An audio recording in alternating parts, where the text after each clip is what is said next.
Por que os personagens da Bíblia viviam tanto? Por que determinados personagens bíblicos, como Adão, Sete, Enos e Matusalém, exibiram uma vida tão extraordinariamente longa? O fato de terem superado os limites da expectativa de vida humana conhecida, alcançando séculos, quase milênios, permanece como uma das questões mais cativantes para aqueles que se aprofundam nas Escrituras Sagradas.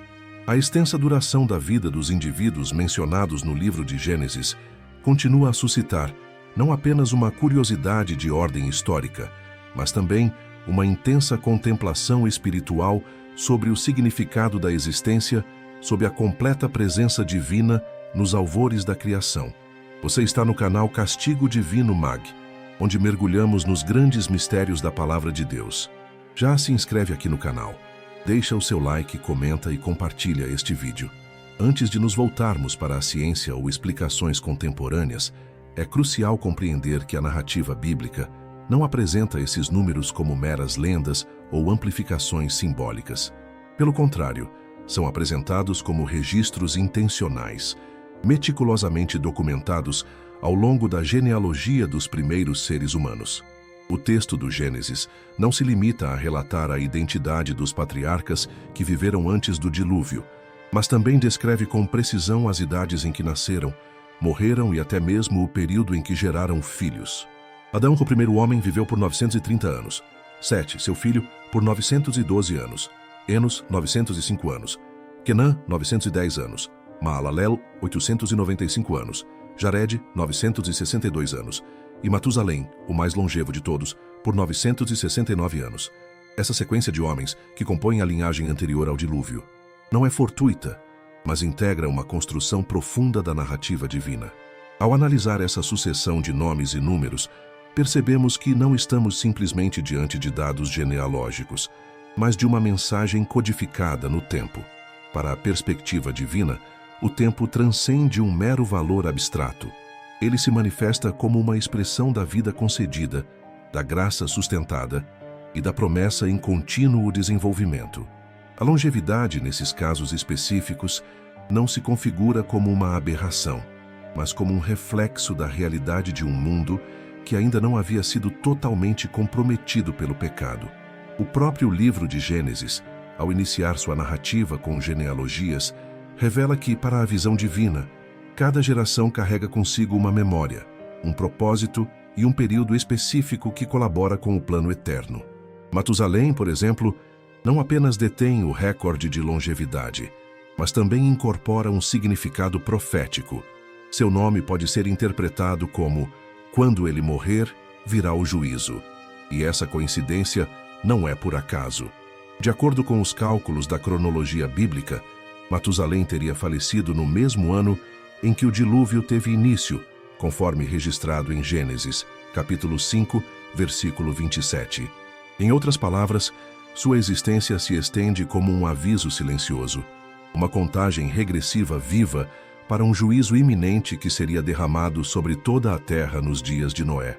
Nesse ponto, a Bíblia nos leva a compreender que a longevidade desses indivíduos não se tratava apenas de uma bênção biológica, mas de uma extensão da misericórdia divina sobre um mundo em progressiva decadência.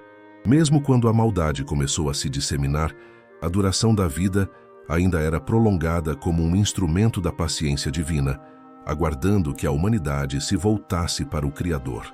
Conforme expresso no Salmo 90, versículo 4, para a perspectiva divina, 1000 anos se assemelham ao dia de ontem que passou, reforçando a noção de que o tempo, por mais extenso que possa parecer para o ser humano, permanece totalmente sujeito à soberania divina. É fundamental recordar que cada um desses indivíduos viveu em um período em que a interação com o divino era mais direta, mais densa e mais evidente. As nações, como as conhecemos hoje, ainda não existiam, e o sistema religioso formal ainda não havia sido estabelecido. No entanto, a revelação direta, a voz do Eterno e o temor diante do Criador estavam presentes. Apesar disso, a corrupção avançou de geração em geração, culminando no decreto do juízo nos dias de Noé. Contudo, até aquele momento, os anos de vida permaneciam extensos, como se fossem prolongados pelas mãos de um Deus paciente. A paciência divina manifesta-se na Era dos Milênios, conforme detalhado no capítulo 5 do livro de Gênesis, que se apresenta como um divisor de águas na história espiritual da humanidade. Este período separa o mundo primordial da criação, cujos ritmos permaneciam intactos do mundo pós-diluviano, onde o pecado já havia desequilibrado a ordem estabelecida e viciado os ciclos naturais. Portanto, essa sucessão de nomes não deve ser interpretada como uma mera listagem genealógica desprovida de importância. Cada nome e cada idade comunicam que Deus ainda preservava sua criação com o vigor original, permitindo que os seres humanos vivessem por séculos na Terra, mesmo diante de uma crescente insubordinação. Noé, o último personagem dessa sequência, viveu 950 anos, e durante sua existência, Deus revelou que uma transformação estava prestes a acontecer. Após o dilúvio, a expectativa de vida humana começaria a diminuir drasticamente, não apenas devido a alterações ambientais e climáticas, mas também por uma determinação divina, conforme registrado em Gênesis, capítulo 6, versículo 3. Não contenderá o meu espírito para sempre com o homem, porque ele também é carne. Porém, os seus dias serão 120 anos. Essa declaração não foi apenas uma predição, mas um limite estabelecido. A Era dos Milênios estava se aproximando de seu término. A transição entre o mundo de Adão e o mundo de Abraão é assinalada por essa trajetória descendente. Após o dilúvio, a longevidade humana diminui progressivamente. Sem, filho de Noé, viveu 600 anos. Arfaxade, 438 anos. Selá, 433 anos. Até que, algumas gerações depois, Abraão surge na narrativa com 175 anos e já é considerado um ancião respeitado. Moisés, por sua vez, falece aos 120 anos, o novo padrão estabelecido por Deus, e seu corpo permanece preservado, conforme Deuteronômio capítulo 34, versículo 7. Tudo isso demonstra que a longevidade dos primeiros homens mencionados na Bíblia não é uma mera curiosidade isolada do contexto. Ela é uma chave para compreender a natureza da existência humana antes que a queda se aprofundasse. É também uma lembrança da graça sustentadora de Deus, que mesmo diante da desobediência humana, continuava a conceder tempo como uma oportunidade para o arrependimento. Os longos dias dos patriarcas revelam que Deus não age com pressa, mas com precisão. E a cada geração ele oferece tempo suficiente para que o homem escolha entre a vida e a morte, entre o caminho da justiça e o da rebelião. Ao seguirmos essas pistas deixadas pelas Escrituras, o que inicialmente parecia ser um simples relato de números, revela-se como uma narrativa densa e carregada de significado.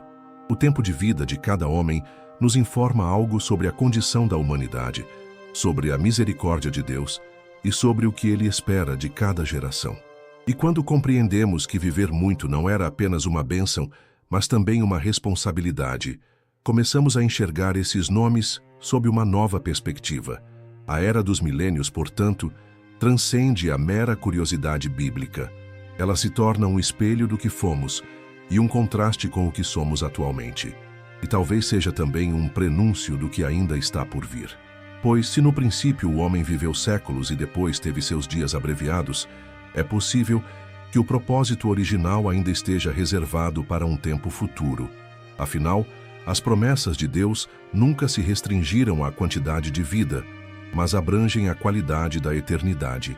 E nesse intervalo entre o princípio e o fim, o tempo continua sendo um convite para ouvir a voz do Criador antes que o ciclo se complete, retornando à criação livre de corrupção, antes que qualquer impureza contaminasse a terra, antes do sofrimento, do derramamento de sangue e da dor. Existiu um ser humano moldado pelas próprias mãos de Deus, não criado por meio de palavras. A criação do ser humano teve início com a cuidadosa modelagem do pó da terra, efetuada com esmero e atenção aos detalhes. Posteriormente, um evento ainda mais singular ocorreu. Deus insuflou nas narinas do homem o sopro da vida, transformando-o em um ser dotado de alma.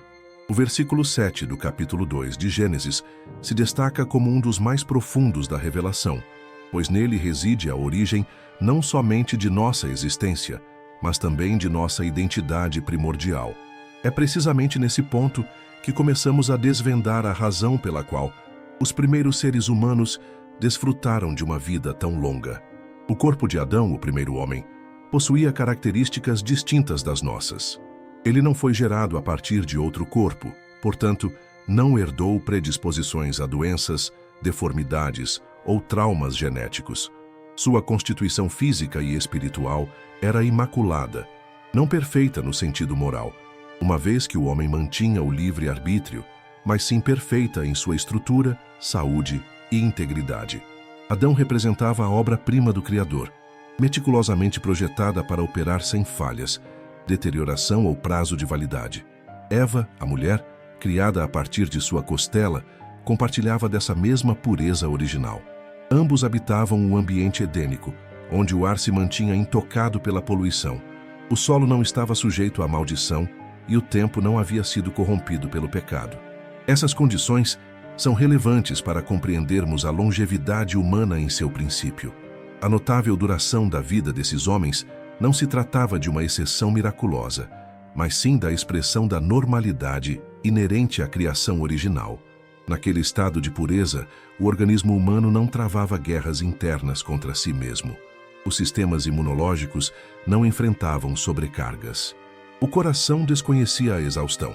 As células não sofriam mutações que levassem ao desenvolvimento de câncer ou outras enfermidades hereditárias. Era uma máquina sagrada, moldada pelas mãos divinas e nutrida diretamente pela comunhão com Deus. Essa comunhão era constante e íntima. O versículo 8 do capítulo 3 de Gênesis relata que o Senhor Deus passeava pelo jardim na viração do dia. Essa não era uma visita ocasional, mas um relacionamento contínuo e profundo. A vida, em sua essência, é sustentada pela presença de Deus. A longevidade, portanto, não era apenas consequência de uma criação física perfeita, mas também da proximidade constante com o Criador. O homem vivia longos anos porque estava conectado à fonte primordial da vida.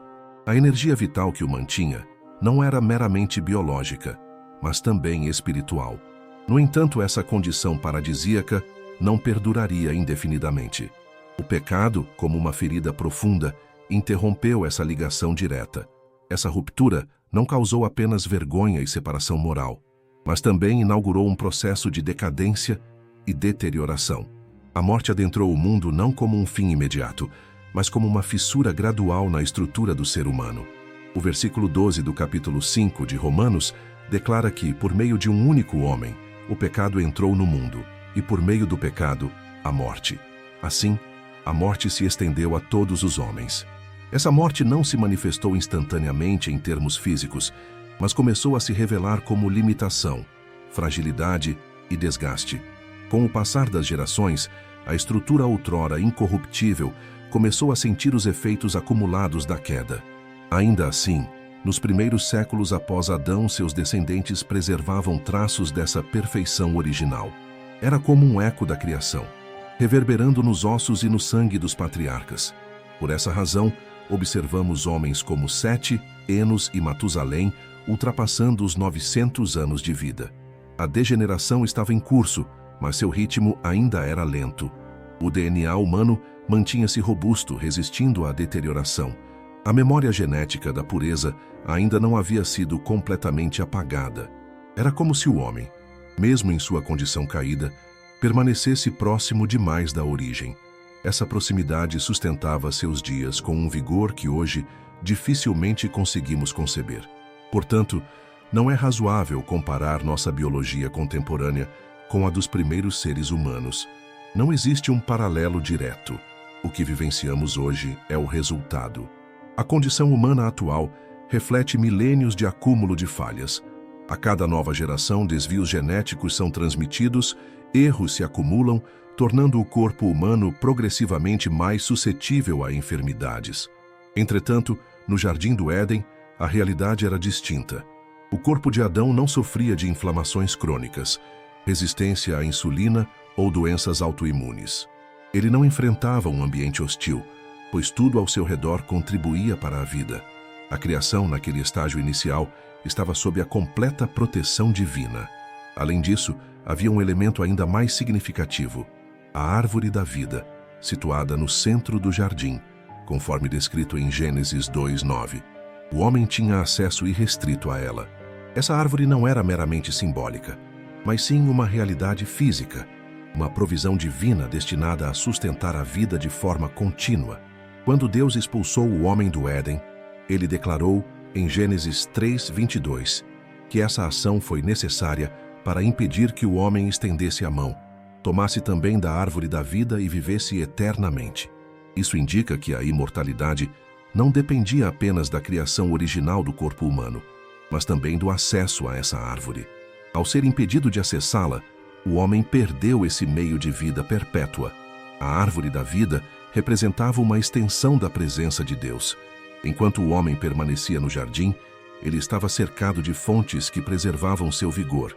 A natureza, os alimentos puros, o ambiente intocado e a própria árvore da vida convergiam para que a longevidade fosse a norma. A morte não era um evento natural, mas sim um intruso, um inimigo que se tornou parte da realidade como consequência da desobediência. Com o tempo, esse inimigo se fortaleceu, encontrando brechas no corpo humano, tornando a existência cada vez mais breve, limitada e frágil. É fundamental ressaltar que, mesmo após a queda, a vida não foi interrompida imediatamente. Em sua misericórdia, Deus permitiu que os seres humanos continuassem a existir por séculos, demonstrando sua paciência. Essa paciência é o que Pedro descreve como longanimidade em 2 Pedro 3:9, o desejo de Deus de que todos alcancem o arrependimento.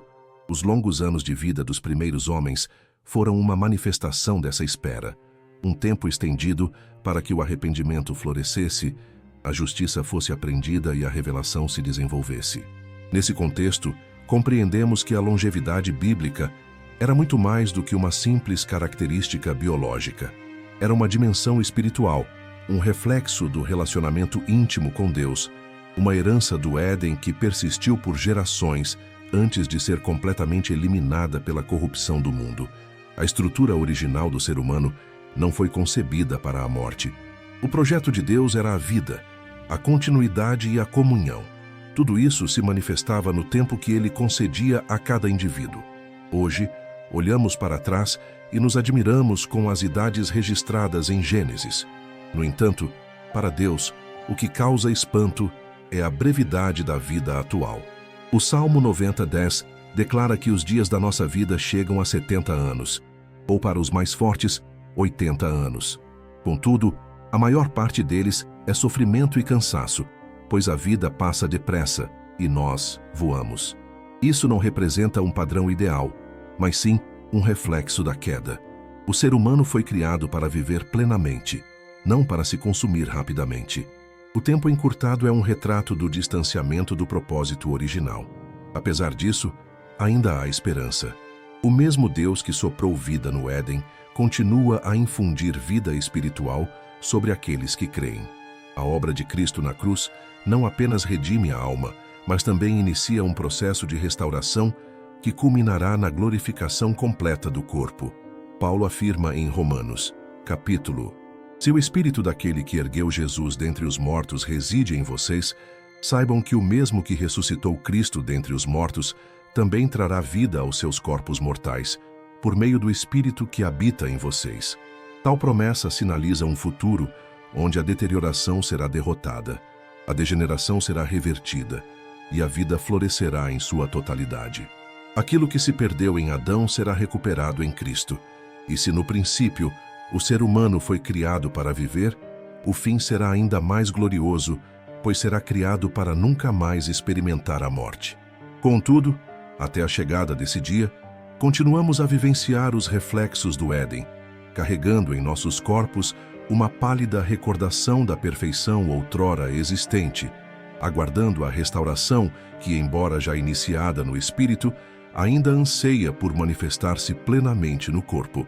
A cada nova geração, testemunhamos os efeitos da queda, mas também vislumbramos vislumbres da graça divina. E é nessa dualidade, entre o que fomos e o que almejamos ser, que prosseguimos. Conscientes de que a vida transcende a mera contagem de anos, residindo no propósito eterno que permeia cada inspiração, o ambiente que preservava. Imaginem um mundo onde o calor fosse uniforme, a umidade constante, e os céus jamais tivessem derramado uma única gota de chuva. Um planeta envolvido por uma atmosfera protetora, onde os ventos não fossem cortantes e as condições climáticas extremas fossem desconhecidas. Tal cenário não pertence à ficção científica, mas sim à representação do mundo anterior ao dilúvio, conforme narrado nas Escrituras. A compreensão desse ambiente primordial é crucial para entendermos a longevidade dos habitantes daquela época. A Bíblia descreve de forma sutil, porém impactante, que o planeta, em seus primórdios, era envolto por uma espécie específica de cobertura atmosférica. Em Gênesis capítulo 1, versículos 6 a 8, lê-se: E disse Deus: haja um firmamento no meio das águas, e haja separação entre águas e águas. E fez Deus o firmamento, e separou as águas que estavam debaixo do firmamento das águas que estavam sobre o firmamento. Este firmamento foi denominado céus. A expressão águas sobre o firmamento oferece uma pista essencial, sugerindo a existência de uma camada de vapor d'água suspensa sobre a atmosfera, como uma cúpula protetora que envolvia toda a Terra. Essa estrutura, frequentemente referida por estudiosos e teólogos como a cobertura de vapor, teria gerado um efeito estufa natural, mantendo a temperatura global estável. As noites não seriam gélidas, os dias não seriam escaldantes, a radiação solar seria filtrada, a superfície da Terra seria protegida e a vida, em todas as suas formas, floresceria sob essa proteção divina. A vegetação cresceria em abundância, os animais se multiplicariam, sem a ameaça constante de mudanças climáticas extremas, e os seres humanos, criados à imagem de Deus, habitariam esse ambiente ideal como parte integrante de uma criação harmoniosa. Tal equilíbrio ambiental pode ter sido um dos pilares da longevidade dos primeiros patriarcas. Atualmente, sabemos que muitos dos processos degenerativos do corpo humano são acelerados por fatores ambientais, como a exposição prolongada aos raios ultravioleta, variações bruscas de temperatura e poluição atmosférica. Contudo, antes do dilúvio, tais fatores aparentemente não existiam. A Terra era como uma estufa divina, nutrida por uma névoa que emanava do solo, conforme descrito em Gênesis capítulo 2, versículo 6. Um vapor subia da terra e irrigava toda a superfície do solo. Isso indica que a irrigação não dependia da chuva, mas sim de um sistema interno suave e contínuo. Não é surpreendente que os seres humanos vivessem por tanto tempo. Seus corpos não sofriam o desgaste causado pelas intempéries, e suas células não eram agredidas por agentes externos, como se apresentam atualmente. Caso o processo de envelhecimento ocorresse, este se manifestava de forma vagarosa. A robustez física e mental era preservada por décadas, alcançando até mesmo séculos. Tal constância climática não era um fenômeno fortuito da natureza, mas sim uma peça integrante do projeto primordial de Deus. A criação não era apenas moralmente íntegra, seu funcionamento era impecável. Configurava-se como um organismo vivo, com cada detalhe interconectado, e o meio ambiente desempenhava um papel crucial no sustento da longevidade. Entretanto, uma transformação radical se desencadeou. No livro de Gênesis, capítulo 7, versículo 11, é relatado o rompimento de todas as fontes do grande abismo e a abertura das janelas do céu. Este é o instante do dilúvio. É neste ponto que o dossel de vapor, essa camada protetora, é desfeito. A terra, que até então desconhecia a chuva, é repentinamente inundada por águas que despencam do alto e jorram de baixo. A abertura das janelas do céu não se limita a um sentido figurado, mas representa a quebra de uma barreira estabelecida por Deus desde o princípio. Essa ruptura transcendeu um mero evento climático. Foi um julgamento, um recomeço, uma reconfiguração do planeta. E a partir desse momento, tudo se altera. A Terra nunca mais seria a mesma. As montanhas se elevam, os oceanos se aprofundam, os polos se congelam e as estações do ano se estabelecem. Em Gênesis capítulo 8, versículo 22, Deus declara: enquanto durar a terra, Não deixará de haver sementeira e colheita, frio e calor, verão e inverno, dia e noite. O mundo passa a experimentar ciclos climáticos outrora inexistentes. O equilíbrio perfeito cede lugar à instabilidade e a vida começa a ser diretamente afetada por essas transformações. Com a queda do dossel, a radiação solar atinge a superfície com maior intensidade. Os efeitos nocivos da exposição prolongada ao sol se intensificam. A pele envelhece precocemente, os olhos sofrem maior desgaste e as doenças se proliferam. A agricultura se torna mais suscetível a secas e inundações, e o corpo humano, antes protegido, agora enfrenta um ambiente hostil. A expectativa de vida, outrora medida em séculos, entra em declínio acentuado. Os descendentes de Noé, que ainda experimentaram parte da estabilidade anterior, vivem entre 400 e 600 anos. Contudo, já na terceira ou quarta geração, essa média despenca para menos de 200. É como se a Terra tivesse sido retirada do ambiente seguro, de uma estufa, e lançada ao rigor do tempo. A natureza, agora desordenada, se volta contra o homem. E isso não é apenas consequência do julgamento, mas também reflexo da nova realidade de um mundo ferido. O que era equilíbrio se transforma em sobrevivência. O que era bênção climática se torna desafio ambiental. E o ser humano começa a sentir em seu próprio corpo o peso da separação entre Criador e criação.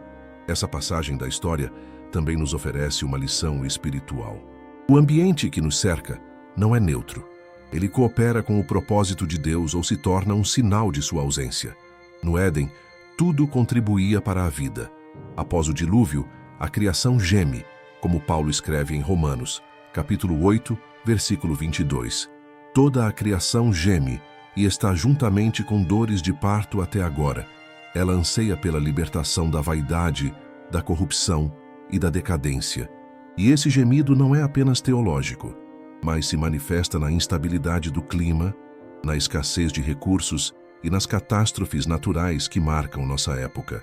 Compreender que o clima, antes do dilúvio, era mais do que uma temperatura controlada, é entender que Deus havia criado um mundo onde o homem poderia prosperar em plenitude. Era um ambiente de preservação, onde tudo convergia para a glória de Deus. A prosperidade humana está intrinsecamente ligada ao bem-estar do meio ambiente. Quando essa relação é perturbada, o universo reage, resultando em vidas mais curtas, maior fragilidade e uma necessidade renovada de fé em Deus, agora fundamentada não na estabilidade do ambiente, mas em uma aliança espiritual. A aliança estabelecida com Noé após o dilúvio representa o início de uma nova etapa. A segurança não reside mais nas condições climáticas, mas na promessa divina. O arco-íris torna-se o símbolo dessa nova relação, representando a fidelidade divina em vez da estabilidade natural. A humanidade deve aprender a confiar em Deus mesmo em tempos de adversidade, cultivando a fé em meio a ventos fortes, secas, frio e tempestades. A longevidade, antes garantida pela estrutura da criação, passa a depender da graça espiritual. Embora a Bíblia não seja um tratado sobre o clima, ela revela a profunda conexão entre o estado do meio ambiente e a relação da humanidade com Deus. Quando essa relação é rompida, a criação também é afetada. O desaparecimento da camada de vapor serve como uma representação, tanto simbólica quanto literal, dessa perda. O céu, que antes era coberto, agora se abre em julgamento. A vida se torna mais breve, mais vulnerável e mais dependente da graça divina. Essa transformação marca não apenas uma mudança nos registros bíblicos de idade, mas uma alteração profunda na experiência humana. O corpo, que antes tinha a capacidade de viver por 900 anos, agora se cansa aos 40. A mente, que antes armazenava sabedoria por séculos, agora luta para recordar nomes em um curto período de tempo. A criação corrompida cobra da humanidade o que ela própria renunciou ao se afastar do Criador. Apesar disso, Deus continua a oferecer aliança, apontando para a possibilidade de uma restauração futura. Ao analisar esse cenário, percebemos não apenas uma explicação natural para o fim da longevidade, mas também uma lição espiritual.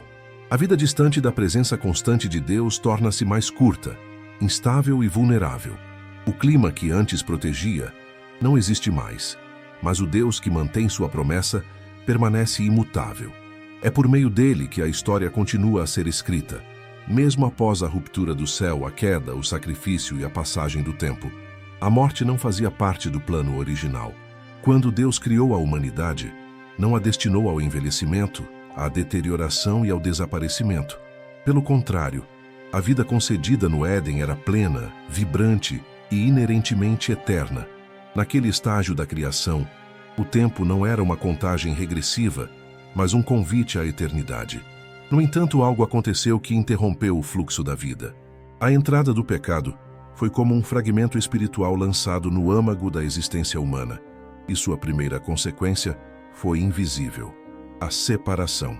A partir desse momento, tudo o que antes fluía livremente começou a se deteriorar, e o tempo, que antes era um aliado, transformou-se em um lembrete constante de uma perda. A queda descrita em Gênesis 3 não é apenas um episódio narrativo, mas o marco da maior tragédia da humanidade. Quando Adão e Eva desobedecem ao único mandamento de Deus, a realidade se transforma. Eles permanecem vivos, mas a vida já não é a mesma. O corpo, que foi formado para durar indefinidamente, inicia um processo de deterioração. O solo é amaldiçoado, o trabalho se torna árduo, a mulher experimenta dores no parto e o homem inevitavelmente retorna ao pó. Essa sentença é clara: porque tu és pó e ao pó tornarás, conforme Gênesis 3:19. Essa transformação transcendeu o mero simbolismo, inaugurando mudanças significativas na constituição do corpo humano. O sangue, que conforme expresso em Levítico 17:11, representa a própria essência da vida carnal, passou a carregar consigo, além do oxigênio e dos nutrientes essenciais, a memória da queda, da dor e das limitações impostas pela condição humana. O pecado, embora não detectável visualmente, exerceu influência sobre o material genético da humanidade. Aquilo que fora concebido para perdurar indefinidamente, agora experimenta um processo gradual de deterioração, estendendo-se através das gerações subsequentes. O tempo, outrora considerado neutro, assume o papel de acelerador da mortalidade. Essa progressão é evidente na história dos descendentes de Adão. Embora as primeiras gerações tenham desfrutado de uma longevidade considerável, o ciclo da degeneração já havia se iniciado. As mutações celulares, a diminuição progressiva da pureza genética e a exposição a um ambiente em desequilíbrio contribuíram para esse declínio. A transgressão espiritual resultou em uma deterioração biológica, culminando na redução gradual da expectativa de vida. Um aspecto fundamental nesse processo é a permissão para o consumo de carne. Até o período do dilúvio, não há registros bíblicos que indiquem que os seres humanos se alimentavam de carne animal. A dieta consistia principalmente em vegetais. Em Gênesis 1:29, declara-se: Eis que vos tenho dado toda a erva que dá semente, que está sobre a face de toda a terra, e toda árvore em que há fruto que dá semente. Isso vos será para mantimento. Essa era a provisão original estabelecida por Deus. No entanto, após o dilúvio, ocorre uma mudança notável. Em Gênesis 9:3, Deus declara a Noé: Todo ser que se move e vive vos servirá de mantimento. Como a erva verde, tudo vos tenho dado. Aqui, o consumo de carne é instituído. É crucial observar que essa concessão surge após a catástrofe climática, a devastação global, o desaparecimento da proteção atmosférica e o surgimento de um mundo repleto de desafios inéditos. A alimentação passa a incluir sangue, gordura e toxinas. O organismo humano, anteriormente adaptado a uma dieta exclusivamente vegetal, agora necessita processar proteínas animais. Essa alteração acarreta uma redução significativa na expectativa de vida. A carne, embora permitida após o dilúvio, introduz novos elementos no corpo humano. Doenças associadas à digestão animal, como inflamações intestinais, desequilíbrios hormonais e acúmulo de substâncias tóxicas, tornam-se parte da realidade humana. Além disso, a caça, a morte de animais e o contato com o sangue se tornam práticas comuns. A vida passa a se sustentar da morte. Essa inversão de princípios aprofunda o distanciamento do plano original estabelecido por Deus. O ponto crucial reside no sangue. A Bíblia afirma categoricamente que o sangue pertence a Deus. Ele é sagrado. Em Levítico 17:11, o Senhor declara: porque a vida da carne está no sangue, pelo que vô-lo tenho dado sobre o altar, para fazer expiação pelas vossas almas. Porquanto é o sangue que faz expiação pela alma. O sangue desempenha um papel espiritual fundamental. Ele não é meramente um fluido corporal, mas um canal de vida e redenção. Quando derramado indevidamente ou consumido sem reverência, o sangue perde seu valor simbólico e passa a ser tratado como algo comum. Essa banalização resulta em uma desconexão ainda maior com a vida divina. Essa desconexão exerce influência sobre o tempo, pois o tempo humano, desprovido do selo da vida divina, torna-se limitado, superficial e frágil. É como se a humanidade, ao se afastar dos princípios estabelecidos no Éden, também tivesse rompido com o ritmo da eternidade. O corpo, que antes era um santuário da vida, transforma-se em um campo de batalha entre a luz e a decadência. Esse conflito se manifesta através de enfermidades, fadiga, envelhecimento precoce e o nascimento de gerações cada vez mais vulneráveis. O sangue. Adicionalmente, isso personifica a aliança. Após o surgimento do pecado, Deus começa a estabelecer alianças que envolvem o derramamento de sangue. O cordeiro sacrificado para vestir Adão e Eva, os animais oferecidos por Abel, a marca de sangue nas portas dos israelitas no Egito e, finalmente, o sangue de Cristo na cruz. Cada um desses eventos aponta para a mudança causada pelo pecado na relação da vida com o tempo e o sagrado. Após a queda, o tempo passa a ser sagrado por ser breve, o sangue se torna sagrado por ser limitado e a vida se torna urgente por ser efêmera. A constatação de que os seres humanos, antes da queda, não experimentavam a pressa, a ansiedade ou a decadência, nos leva a compreender que a verdadeira tragédia do pecado não foi somente a morte física, mas a perda da dimensão plena da vida. O homem passou a viver menos, porque passou a viver distante do jardim, da árvore da vida, da presença constante de Deus. Essa distância espiritual teve um impacto em todos os aspectos da existência humana, inclusive na duração dos dias. O livro de Eclesiastes, escrito por Salomão, um dos homens mais sábios da Bíblia, oferece uma perspectiva sombria sobre o tempo humano. No capítulo 9, versículo 5, ele afirma: os vivos sabem que morrerão, mas os mortos nada sabem. Para eles não haverá mais recompensa e já não se tem lembrança deles. Essa afirmação reflete a realidade de um mundo que perdeu a conexão com a fonte da vida. O tempo se torna um ciclo de esforço e fim, e o homem, apesar de todo o seu conhecimento, não consegue prolongar seus dias além do que Deus permite. Há, contudo, uma questão ainda mais profunda a ser considerada. A queda não afetou apenas o tempo do corpo, mas também o tempo da alma. O pecado introduziu rupturas no interior humano. A mente passou a se confundir, o coração a se corromper e a vontade a se afastar de Deus. Essa fragmentação espiritual tornou a vida mais curta, não somente em número de anos, mas em qualidade de existência. O homem passou a sobreviver, em vez de viver, a contar os dias, em vez de preenchê-los com um propósito eterno. Apesar desse cenário de degradação, Deus manteve sinais de esperança. Ao estabelecer limites, Ele também estabeleceu a redenção. A queda trouxe a morte, mas também revelou a promessa. Em Gênesis 3:15, Deus declara que da descendência da mulher viria aquele que esmagaria a cabeça da serpente. Essa é a primeira profecia messiânica, que demonstra que, mesmo com o tempo reduzido, Deus já estava preparando o caminho para restaurar o que havia sido perdido. O sangue, que se tornou símbolo da queda, também se torna símbolo da salvação. O tempo que se encurtou por causa da rebelião será transformado em eternidade para aqueles que crerem. Em Cristo, o homem reencontra o acesso à vida, não mais à longevidade terrena, mas à eternidade celestial. Dessa forma, o que o pecado corrompeu, a graça começa a restaurar.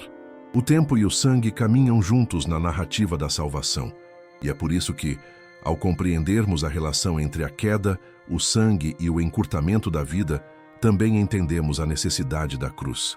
Ali o sangue do Filho de Deus foi derramado para que o tempo da morte fosse vencido, e a partir dali, a vida voltou a ser uma promessa eterna, não mais medida em anos, mas em comunhão com o Pai, o juízo divino pós-dilúvio.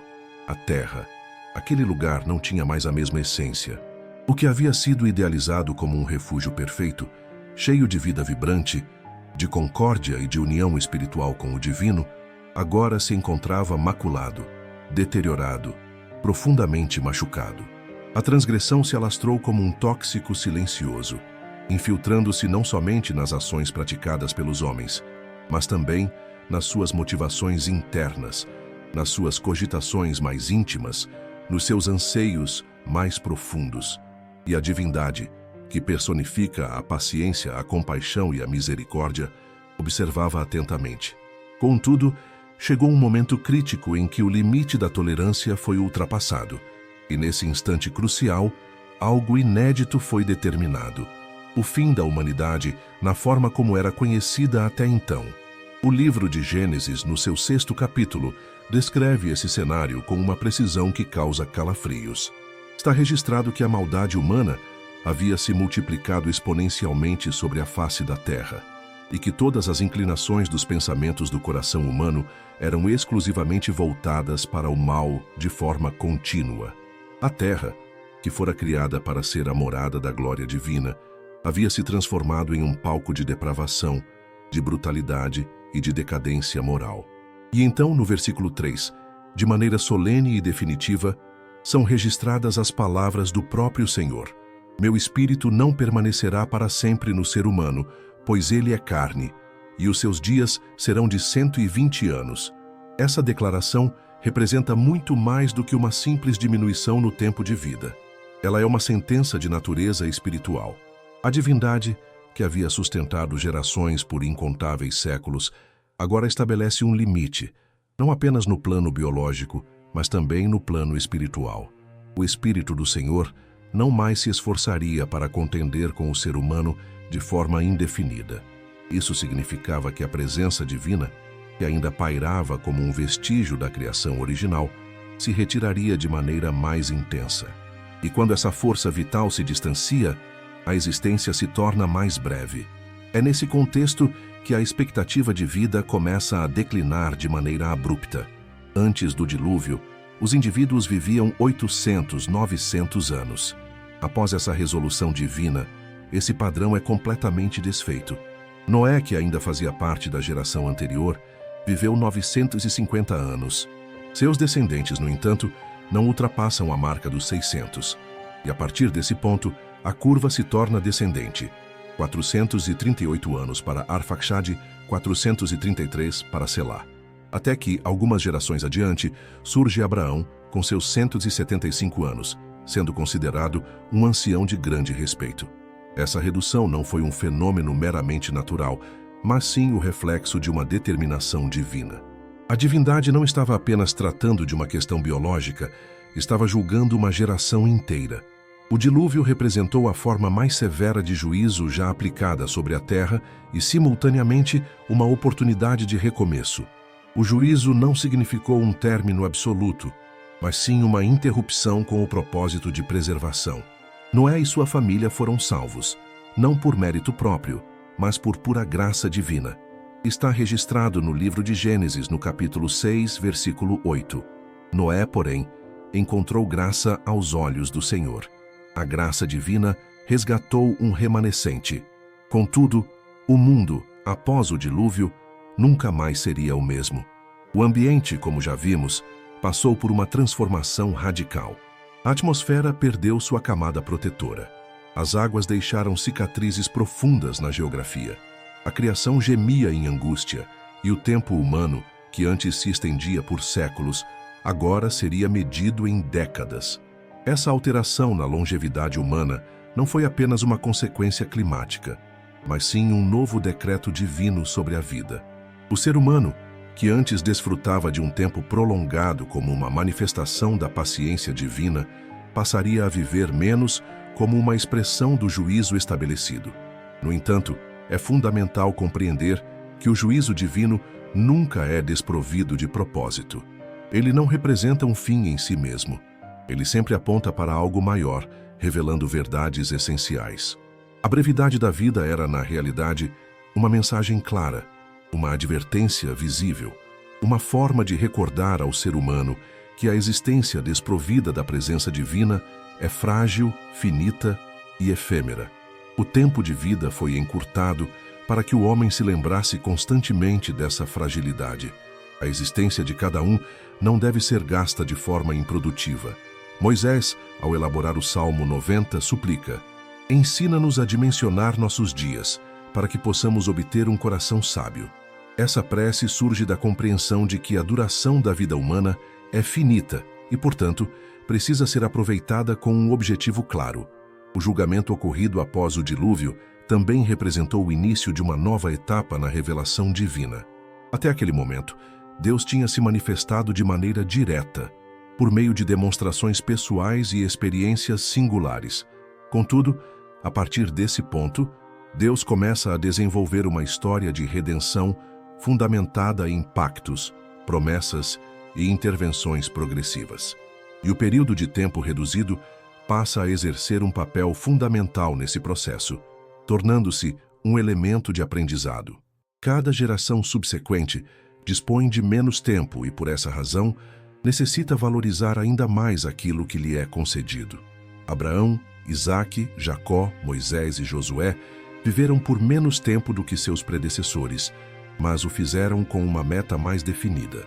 Isso nos demonstra que a diminuição do tempo não implica uma redução de valor. Pelo contrário, Deus tem a capacidade de realizar em 80 anos o que antes levava 800 anos. A mudança não reside na duração, mas sim na intensidade. Não se trata da quantidade de dias, mas do que se realiza com eles. O julgamento divino, posterior ao dilúvio, também assinalou uma alteração na forma como Deus se relacionava com a humanidade. Anteriormente, a paciência se estendia por séculos. Agora, na correção, se torna mais imediata. As gerações seguintes começam a experimentar as consequências de suas escolhas com maior celeridade. E isso nos ensina que Deus está acelerando a história, que Ele não aguarda indefinidamente, que Ele almeja que cada geração esteja consciente de que o tempo é sagrado e deve ser vivido à luz da eternidade. Entretanto, mesmo em meio ao juízo, Deus não se afastou. Ele estabeleceu um pacto com Noé, inserindo o arco-íris nos céus como uma garantia de que não destruiria novamente a terra com água. Essa aliança, registrada em Gênesis capítulo 9, é a prova de que o juízo nunca representa o fim da misericórdia e que, mesmo quando Deus corrige, Ele também promete. O tempo foi abreviado, sem dúvida, mas o plano de redenção continuava em curso. Essa redução do tempo de vida nos recorda até os dias de hoje que o pecado acarreta consequências, mas que a graça divina é mais poderosa do que os nossos erros. O ser humano já não vive por séculos, mas tem a possibilidade de viver em comunhão com o Eterno. E isso transforma tudo, uma vez que a verdadeira vida não é medida em anos, mas sim na proximidade com o Criador. O tempo pode ter sido encurtado, mas o acesso a Deus foi ampliado. E agora, cada novo dia representa uma oportunidade de reconciliação, restauração e recomeço. Ao longo da história, diversas indagações têm surgido sobre os relatos bíblicos relacionados à longevidade dos primeiros homens. Para alguns, é difícil conceber alguém vivendo por mais de 900 anos. Outros consideram essas informações como simbólicas, uma forma arcaica de transmitir ideias morais ou espirituais. E há também aqueles que, influenciados por um pensamento estritamente racionalista, descartam por completo a possibilidade de que tais idades sejam reais. Mas o que ocorre quando confrontamos a Escritura e a ciência? Existe de fato um conflito ou apenas uma divergência de perspectivas? A abordagem da ciência contemporânea se fundamenta na análise de padrões consistentes, na experimentação e na observação. Ela opera dentro dos limites do que pode ser testado, replicado e aferido por metodologias empíricas. Em contraste, a Sagrada Escritura se manifesta como uma revelação, com o propósito de proclamar, não de comprovar. Sua origem reside na inspiração divina e não na observação humana. Enquanto a ciência se dedica a explorar o que a capacidade humana pode alcançar, a Bíblia revela o que Deus optou por dar a conhecer. Trata-se de linguagens distintas, objetivos diferentes e métodos que não se cruzam. Por essa razão, elas não são necessariamente conflitantes, mas também não podem ser tratadas como sinônimos. Ao analisarem as extensas cronologias descritas no livro de Gênesis, muitos estudiosos e cientistas sugerem que esses números possuem uma natureza simbólica ou que foram originados em sistemas de contagem antigos, sem correspondência direta com o nosso calendário atual. Há quem defenda que esses anos seriam, na realidade, meses. Outros propõem que as idades representariam clãs familiares ou linhagens, e não indivíduos específicos. Embora possuam uma lógica intrínseca sob a ótica acadêmica, essas teorias não encontram respaldo direto no texto bíblico, que apresenta as idades como literais e inequívocas. Se adotarmos a interpretação dos meses, por exemplo, Adão teria se tornado pai aos 11 anos, enquanto Enoque teria sido avô aos 5. Tal cenário não apenas desafia o bom senso, como também contradiz os relatos que atestam a maturidade e a ação ponderada nas decisões tomadas por esses personagens.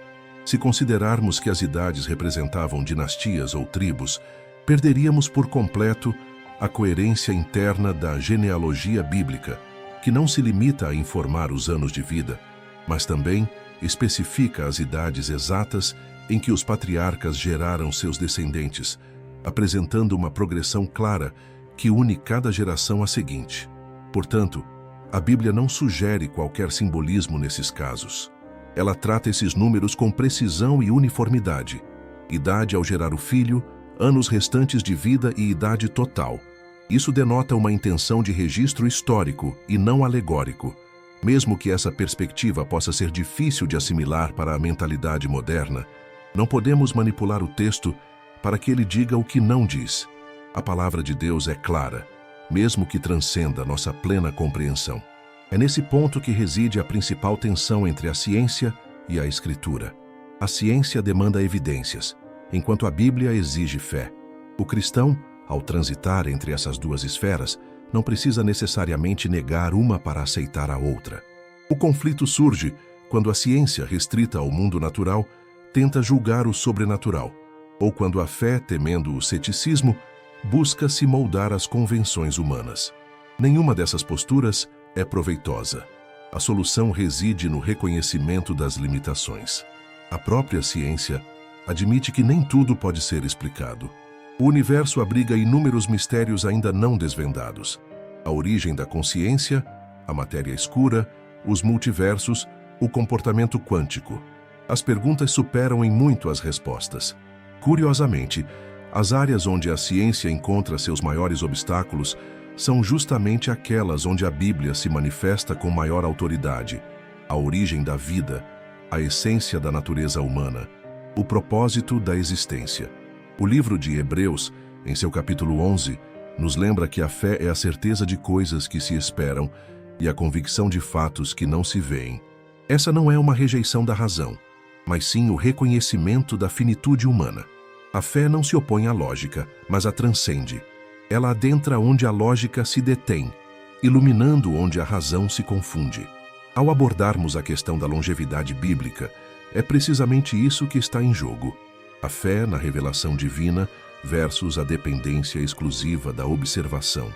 É fundamental lembrar que a ciência, apesar de sua inegável importância, é uma ferramenta construída por mentes falíveis e limitadas. A duração da existência, assim como o espaço, é mutável. As Escrituras, por outro lado, são inspiradas por um Deus eterno e perfeito. Quando os textos bíblicos mencionam que Matusalém viveu por 969 anos, a intenção não é impressionar ou desafiar, mas sim relatar um acontecimento dentro de um contexto mundial que, naquela época, era fundamentalmente distinto do nosso em termos biológicos, espirituais e ambientais. A verdade é que a extensão de vida mencionada na Bíblia só parece absurda, quando tentamos interpretá-la sob a perspectiva do nosso contexto atual, desconsiderando as profundas transformações ocasionadas pelo pecado, pelo dilúvio e pelas subsequentes mudanças. É como tentar aferir a temperatura de uma estrela com um termômetro de cozinha.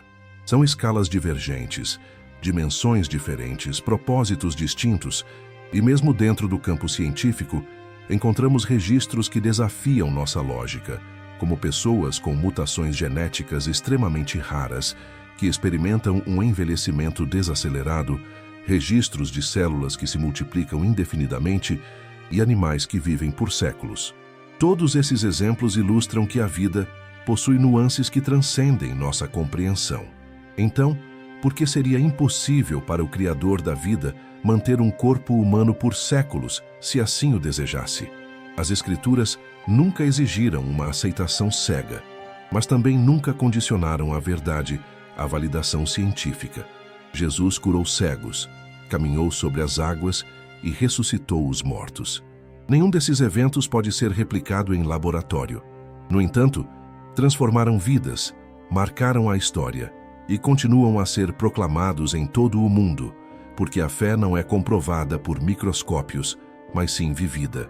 Portanto, a longevidade dos patriarcas não necessita ser ajustada para se adequar às teorias modernas, mas sim compreendida à luz da realidade espiritual daquela época. Um tempo em que a comunhão com Deus era mais íntima, a estrutura do corpo humano ainda ecoava o Éden. O ambiente era mais propício e o próprio Deus sustentava a vida de forma diferenciada. Se cremos em um Deus que criou o universo através de uma palavra, por que duvidar que ele poderia sustentar seres humanos por séculos? E mesmo que a ciência afirme que a vida humana não pode se estender por tanto tempo, a fé responde: não poderia, mas viveu, porque o autor da vida estava no controle. E esse mesmo Deus permanece no controle hoje. Ele não mudou. Seus caminhos permanecem acima dos nossos e suas verdades transcendem nossa compreensão. O propósito da Bíblia nunca foi fornecer um tratado biológico da raça humana, mas sim revelar o coração de Deus, seus desígnios eternos e o plano de redenção para a humanidade. A longevidade dos patriarcas é apenas mais um testemunho da soberania de Deus sobre o tempo. Um tempo que Ele próprio criou, administra e redime. Numerologia bíblica, o enigma dos anos. Na mentalidade contemporânea, os números são meras ferramentas de cálculo, empregadas para medir distâncias, contabilizar o tempo e organizar recursos. Contudo, nas Escrituras Sagradas, os números transcendem a mera informação, atuando como reveladores. São códigos divinos que carregam significados espirituais profundos, mensagens ocultas que perduram através dos séculos, aguardando o olhar atento daqueles que leem com discernimento. Ao analisarmos a longevidade dos patriarcas sob essa perspectiva, percebemos que os números que representam seus anos podem não ser meros registros históricos, mas sim elementos de um mapa profético concebido pelo próprio Deus. Desde os capítulos iniciais do Gênesis até as visões apocalípticas de João na ilha de Patmos, a Bíblia é tecida por uma arquitetura numérica divina. O número 7 surge como um símbolo de perfeição e plenitude, enquanto o 6 é associado à imperfeição humana. O número 40 representa provações, transições e juízo, e o 12 carrega o significado de governo divino e aliança. O número 1000 direciona para o absoluto, o perene, para aquilo que transcende a linearidade do tempo. E da mesma forma que esses algarismos se manifestam em celebrações, ciclos, preceitos e vaticínios, eles também se fazem presentes nas faixas etárias dos notáveis homens de Deus. Matusalém, a figura bíblica mais longeva, alcançou a marca de 969 anos, um número quase completo, próximo da casa dos 1000, porém sem atingi-la. Tal fato já insinua um padrão. A cifra de 1000 anos representaria a plenitude perfeita, tal como observamos em Apocalipse, capítulo 20, versículo 4, onde se alude ao reino milenar de Cristo. Contudo, Matusalém, a despeito de sua existência prolongada, não logra alcançar esse marco. Isso parece transmitir uma mensagem. Mesmo o indivíduo que mais viveu não logrou alcançar a eternidade. Sua vida, por mais extensa que fosse, ainda era limitada. Permaneceu sob o domínio do efeito da queda, ainda na expectativa da redenção que somente adviria com Cristo. Outro exemplo a ser citado é Enoque, que viveu 365 anos antes de ser levado por Deus. 365, um número que evoca os dias do ano. É como se sua trajetória de vida tivesse sido uma representação profética de um giro completo no tempo, uma existência que se consumou no compasso do calendário celeste. Enoque trilhou o caminho ao lado de Deus e, ao concluir seu ciclo, foi arrebatado. Sua vida integral se converteu em uma imagem vívida da comunhão perfeita com o Criador e da recompensa reservada àqueles que se mantêm fiéis. Lameque, pai de Noé, viveu 777 anos, um número composto por 3 setes, setes 3, a plenitude da perfeição. Ele figura como o último na linhagem dos patriarcas que antecederam o dilúvio, e é o progenitor daquele que traria alívio à humanidade por intermédio da arca. O próprio nome Noé, aliás, denota descanso ou consolo. A vida de Lameque aponta para um término de ciclo, para o encerramento de uma era e para a preparação de um novo começo. Seu número, 777, assemelha-se ao derradeiro toque de um sino espiritual que precede a ruptura da história. Há também aqueles que viveram 800, 900 e alguns anos a mais. Tais números não aparentam ser aleatórios. Ao observá-los como peças de um mosaico, constatamos que cada vida constitui uma nota em uma sinfonia profética orquestrada por Deus. A duração de seus dias conforma uma sequência que anuncia tanto a paciência divina quanto o avanço do pecado. À medida que as idades decrescem, a decadência do mundo se torna patente. E cada número registrado serve como um testemunho de que Deus não apenas consente a existência, mas também mensura, avalia e organiza o tempo em conformidade com o seu propósito eterno. O próprio livro de Salmos nos convida a compreender que o tempo possui um caráter pedagógico. No capítulo 90, versículo 10, encontra-se escrito: os dias da nossa vida chegam a 70 anos, ou em havendo vigor a 80. Neste caso, o melhor deles é cansaço e enfado. E no versículo 12, o salmista suplica: ensina-nos a contar os nossos dias, para que alcancemos coração sábio. A contagem dos dias consiste em uma prática espiritual. Trata-se de reconhecer que cada número carrega um valor intrínseco e, ademais, de compreender que a vida não se resume a uma somatória aleatória de momentos, mas sim a uma construção arquitetada desde o alto. No Apocalipse, a numerologia atinge seu ápice. 7 igrejas, 7 selos, 7 trombetas, 7 taças, 12 portas, 12 fundamentos, 144 mil selados. Cada número ali presente está imbuído de simbolismo, apontando para verdades celestiais. E, curiosamente, o número 1000 é empregado para representar o governo de Cristo sobre a terra em um período de plenitude e justiça. Tal fato nos induz a refletir. Se a eternidade se encontra associada ao número 1000, o fato de nenhum homem ter vivido 1000 anos no Antigo Testamento reforça a premissa de que a vida humana, mesmo em sua condição humana, embora se aproxime do ideal, ainda não alcançou a completa redenção. A interpretação dos números na Bíblia transcende a mera crendice ou premonição. É uma forma de revelação, integrando a linguagem divina. Deus não age sem propósito em nenhum aspecto. Cada número, contagem e ciclo possui um significado intrínseco. Ao registrar precisamente as idades dos patriarcas, Deus o faz com um propósito específico, não por mero acaso. A duração da vida de cada um deles, seus nomes e descendências juntos, formam uma narrativa maior, que aponta para Cristo e para o plano de redenção que se desenvolve ao longo das gerações. É interessante observar a ocorrência do número 40 em contextos específicos, como Moisés no deserto, o dilúvio com 40 dias de chuva e o jejum de Jesus por 40 dias. Esse número está associado à aprovação, transição e julgamento. O número 12 simboliza o povo de Deus, representando as 12 tribos e os 12 apóstolos. O número 3 alude à Santíssima Trindade. O número 4 representa a totalidade da criação. como os 4 cantos da terra, os 4 ventos e as 4 estações. Tudo isso demonstra que, para Deus, os números nunca são neutros, mas sim portadores de mensagens. Assim, quando a Bíblia menciona que Abraão viveu 175 anos, ou Moisés 120 anos, não está apenas concluindo uma biografia, mas sinalizando o cumprimento de ciclos, a transição de eras e o início de uma nova fase no relacionamento entre Deus e a humanidade. Cada número representa um ponto de convergência entre o tempo e a eternidade. Ao analisarmos nossas próprias vidas, percebemos que Deus continua a operar por meio dos números. Ele conhece cada fio de cabelo em nossas cabeças e sabe quantos dias viveremos. O Salmo 139, versículo 16, declara: Os teus olhos viram o meu embrião, e todos os dias determinados para mim foram escritos no teu livro antes de qualquer deles existir. Deus já determinou nossos dias, o que significa que nossas vidas, assim como as dos patriarcas, possuem um número, não como uma mera designação matemática, mas como um sinal espiritual, um período específico para cumprir um propósito eterno.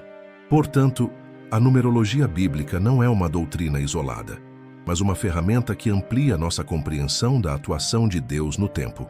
Ela nos ensina a encontrar significado nos detalhes, a discernir os ciclos e a perceber que a eternidade se manifesta no tempo de forma sutil, mas constante.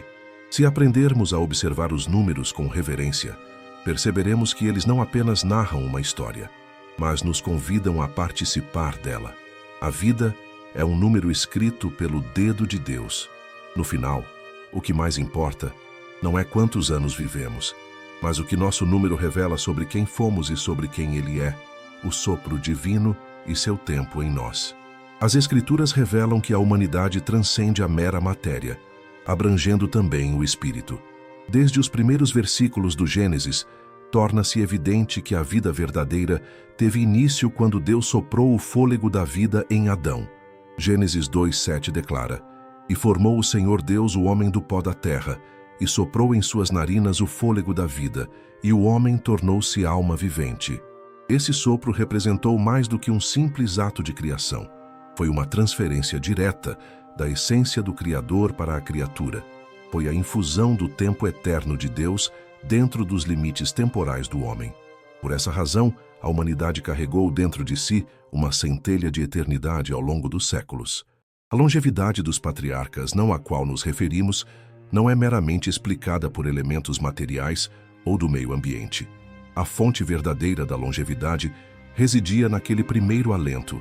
Não era simplesmente ar, era essência, era finalidade. Era a própria vida de Deus infundida em um ser humano. Com a chegada do pecado, essa inspiração divina foi encoberta, embora não completamente extinta. A fagulha divina persistiu, sustentando uma existência prolongada, ainda que agora em declínio.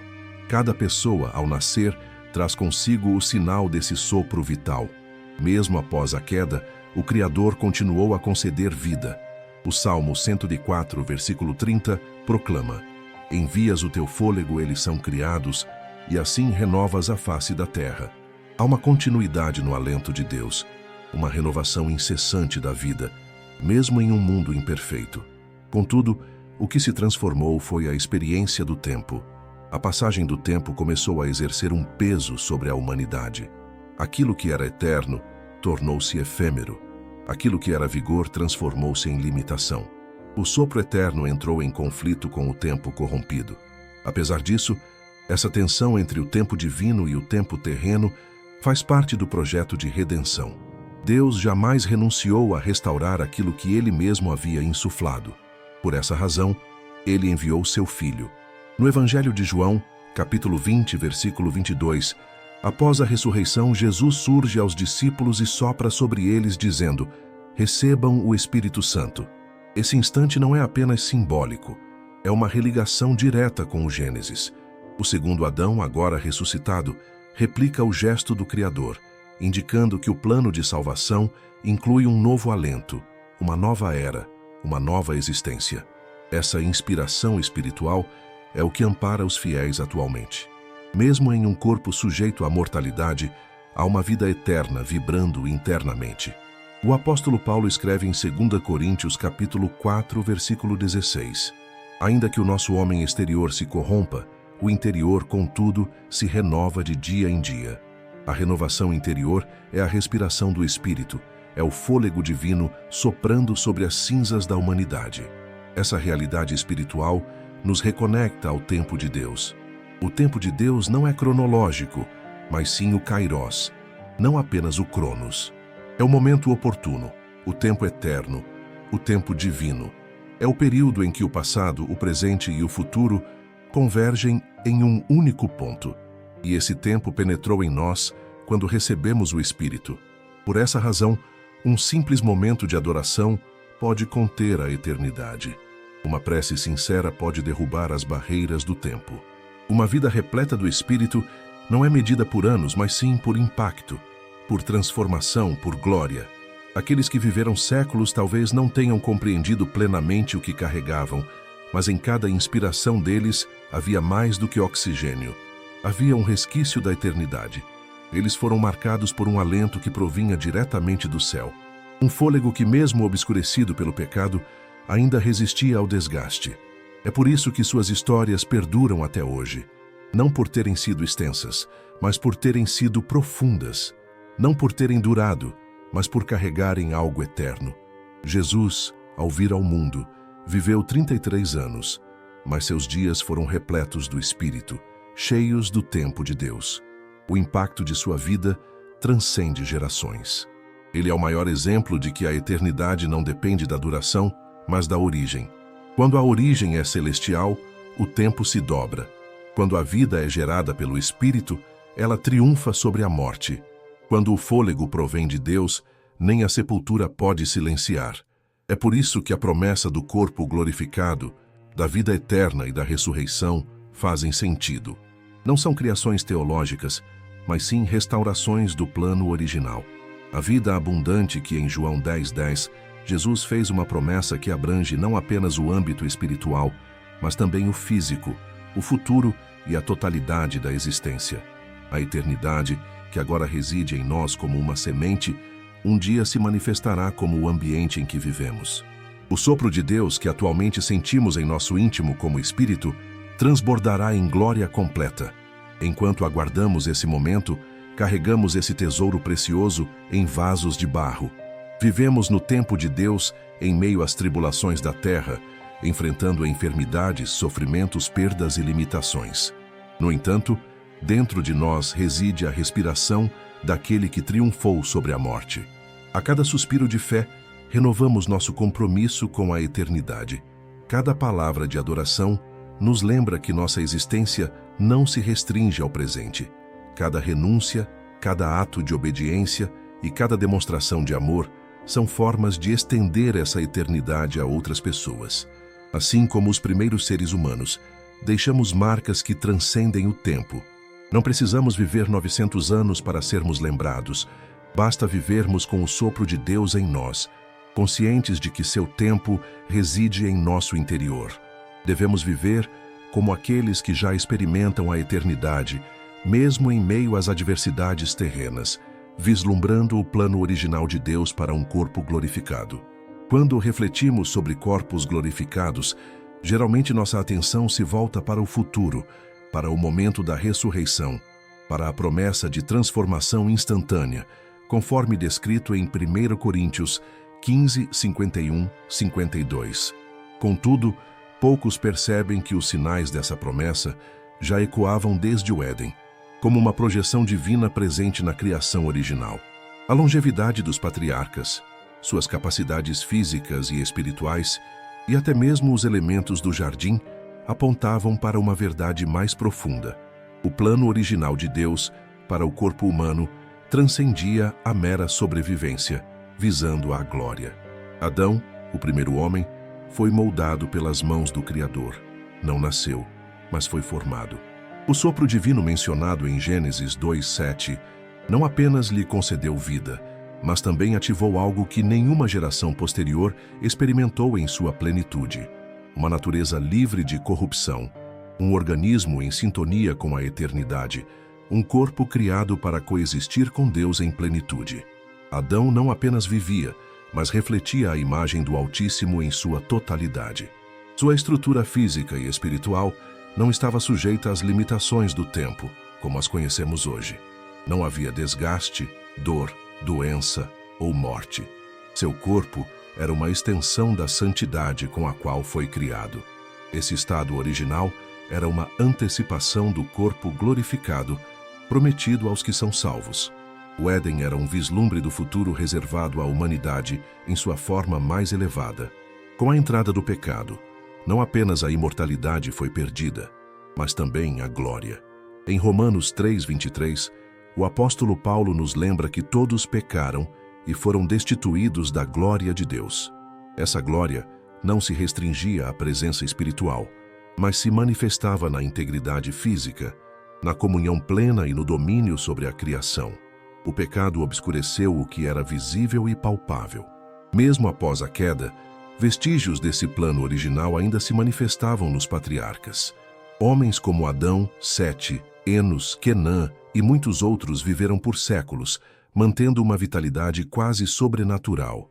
Não é exagero imaginar que seus corpos ainda conservavam traços da estrutura gloriosa com a qual foram criados. É como uma vela que continua a brilhar mesmo quando a cera está prestes a acabar. O brilho diminui, mas a luz persiste. A longevidade era o último resquício da criação não corrompida, uma lembrança vívida de que o plano de a divindade personifica a eternidade, não a decadência imposta pelo tempo.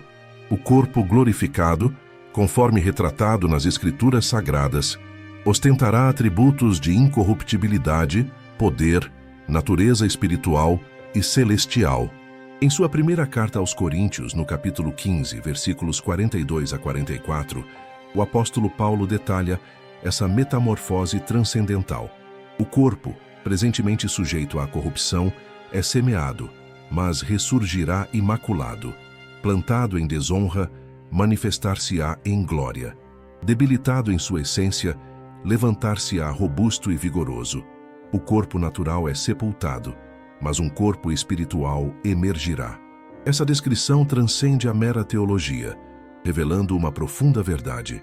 Ela nos revela que o corpo que herdaremos na ressurreição não será uma entidade alheia, mas sim uma restauração, a consumação de um projeto concebido desde o princípio. Após sua ressurreição, Jesus exibiu um corpo glorificado, tangível, porém ilimitado. Ele compartilhou refeições com seus discípulos, mas também transpassou barreiras físicas. Sua aparência, embora provocasse espanto, era inconfundivelmente reconhecível. Em Lucas capítulo 24, versículo 39, ele declara: "Vejam as minhas mãos e os meus pés, sou eu mesmo. Toquem-me e vejam. Um fantasma não tem carne nem ossos, como vocês estão vendo que eu tenho." O corpo ressuscitado de Cristo testemunha o destino reservado aos que nele depositam sua fé. Além disso, reflete o corpo que Adão outrora desfrutou. Essa ligação intrínseca entre o primeiro e o segundo Adão é de suma importância. Paulo, em sua primeira carta aos Coríntios, capítulo 15, versículo 47, afirma: "O primeiro homem era do pó da terra, o segundo homem é do céu." Contudo, ele não nega a magnificência original do primeiro. No versículo 49, ele conclui: "Assim como tivemos a imagem do homem terreno, teremos também a imagem do homem celestial." Isso implica que, por meio de Cristo, recuperamos não apenas a comunhão com Deus, mas também a essência que deveríamos ter vivenciado desde o início. A glória perdida será restaurada em sua plenitude. A existência que conhecemos hoje representa um interlúdio entre essas duas realidades distintas. Embora ainda não tenhamos alcançado o corpo glorificado, não estamos mais completamente subjugados ao corpo decaído. Em Cristo, já saboreamos os primeiros frutos do Espírito. O Espírito Santo que reside em nós atua como um penhor, uma garantia do que está por vir. Conforme expresso em 2 Coríntios capítulo 5, versículo 5, foi Deus quem nos preparou para este propósito, dando-nos o Espírito como garantia do que está por vir. Esse penhor consolida a certeza de que a glória retornará e a promessa será cumprida. A criação anseia ardentemente pela revelação dos filhos de Deus. conforme declarado por Paulo em Romanos, capítulo 8, versículos 21 a 23. Ele proclama que a própria criação será liberta da corrupção, e nós também gememos aguardando a adoção, a redenção de nossos corpos. Essa expectativa transcende o âmbito espiritual, abrangendo também o físico. O desígnio divino jamais contemplou a separação entre corpo e espírito, mas sim a união perfeita entre ambos em harmonia com ele. O corpo glorificado representa a síntese desse plano. E se essa verdade ainda parece distante, é imperativo recordar que sua concretização já se iniciou. Em Cristo, a ressurreição já se manifestou. Ele personifica as primícias, o primeiro fruto, e nós somos os que o seguirão. Assim como Adão serviu de modelo para a criação terrena, Cristo espelha a nova criação. Cada detalhe do corpo humano, por mais fragilizado que se encontre atualmente, ainda carrega o potencial da glória vindoura. Somos vasos de barro, moldados pelas mãos do oleiro divino, e ele possui a capacidade de restaurar cada fissura, cada limitação, cada dor. Essa perspectiva transforma nossa percepção do envelhecimento, da enfermidade e da morte. Estes não representam o fim, mas sim etapas transitórias. Não são punições, mas sim sintomas de um mundo em processo de restauração. O corpo glorificado não se resume a uma recompensa, mas sim à consumação. Imaginemos um modelo, uma reconexão com o projeto original de Deus, onde a matéria não restringe, mas engrandece o espírito, onde o corpo deixa de ser uma prisão para se tornar um templo. Uma existência que não é contada em anos, mas manifestada em glória. Aquilo que Adão perdeu, Cristo reconquistou. A essência para a qual fomos criados, retornaremos a ser. E o tempo, com suas limitações, será superado pela eternidade, que já reside silenciosamente em nosso interior. Desde o Jardim do Éden até o presente, cada inspiração da humanidade reflete uma origem superior, um princípio onde o próprio fôlego divino nos concedeu a vida. Ao contemplarmos os patriarcas que viveram séculos, não observamos apenas longos períodos, mas a expansão da benevolência de um Criador que ansiava por estar junto ao homem. A notável longevidade dos primeiros personagens bíblicos não foi aleatória, mas um espelho da pureza primordial, da proximidade com o eterno e de uma era ainda não maculada pela pressa do pecado. Com o passar do tempo, a queda trouxe consigo a limitação. O peso da terra começou a nos oprimir, o suor se tornou um companheiro constante e a morte passou a espreitar cada geração. Contudo, mesmo em meio aos escombros do Éden, Deus jamais cessou de inspirar. Em cada geração, em cada chamado, em cada suspiro de fé, Ele continua a oferecer a vida verdadeira, que não se mede em anos, mas na eternidade. O que você ouviu aqui não é meramente uma história antiga, mas um convite vibrante, pois o fôlego que outrora ergueu Adão do pó é o mesmo que pode restaurar seu ser interior. A mesma palavra que amparou Matusalém, Noé e Abraão é a palavra que hoje o chama de volta.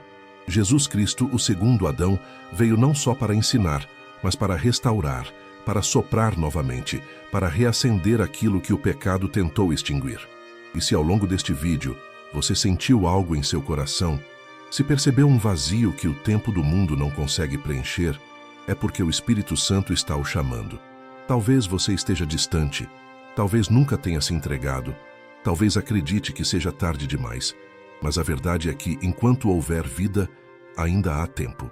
O tempo de Deus, o tempo da graça, o tempo de retornar.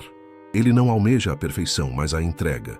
Ele não busca sua força, mas seu coração. E quando você se entrega, Ele sopra. E quando Ele sopra, tudo se transforma.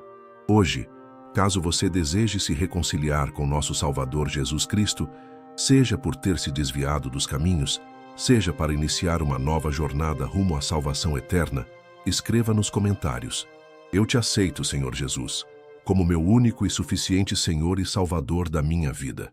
E se você já vive essa verdade, declare amém nos comentários. Isso não só fortalece a fé de outros, mas também ajuda a disseminar esta mensagem para mais vidas que precisam respirar novamente o fôlego da eternidade. Que a graça e a paz de nosso Senhor Jesus Cristo estejam com você. Até o próximo encontro.